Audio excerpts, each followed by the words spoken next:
நீங்க மட்டும் அவன் குறுக்க போயிடாதீங்க சார். இது வந்து பார்த்தீங்கன்னா எத்தனை ஹெச்பி அப்படின்னு ஒரு முதல் கேள்வி. இது வந்து பார்த்தீங்கன்னா பெட்ரோலு 7 ஹெச்பி. அப்புறம் வட்டைப்பாத்தி போட முடியுமா? வட்டைப்பாத்தினா 9 அடி ரவுண்டு தான் பண்ண முடியும்.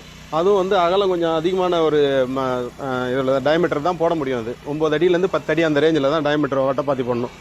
இல்லை எனக்கு சின்னதாக வட்டைப்பாத்தி போடணுன்னா இந்த செட்டை நம்ம கட்டிட்டு ஃப்ரண்ட்டு செட்டை மட்டும் இந்த செட்டை மட்டும் கட்டிட்டு நம்ம சாதா விடுற மாற்றுறதுக்கு உண்டான பொருள் எல்லாமே தந்துடுறோம் இங்கே. அதை நீங்கள் அப்படியே மாற்றுறது எப்படின்னு சொல்லிட்டு ஒரு வீடியோவும் போட்டிருக்கிறோம். அந்த பொருள் எல்லாமே நீங்கள் அப்படியே மாற்றி வட்டைப்பாத்தி போடலாம். வட்டைப்பாத்தி போடுறதுக்கு இதில் வந்து முன்னாடி வந்து ரவுண்ட் ரிட்ஜர் போட்டுக்கணும், பின்னாடி வந்து சாதா ரிட்ஜர் போட்டுக்கணும். அந்த வீடியோவை வேணால் லிங்க் பண்ண சொல்கிறேன், அதையும் பார்த்துக்கோங்க. ஆனால் இந்த செட்டு உட்காந்து ஓட்டுறது அது சாத்தியப்படாது. அடுத்தது ட்ராலியில் எவ்வளோ லோடு அடிக்க முடியும்? ட்ராலி மாட்டி ஒரு 1/2 டன் லோடு அடிக்க முடியும். அதில்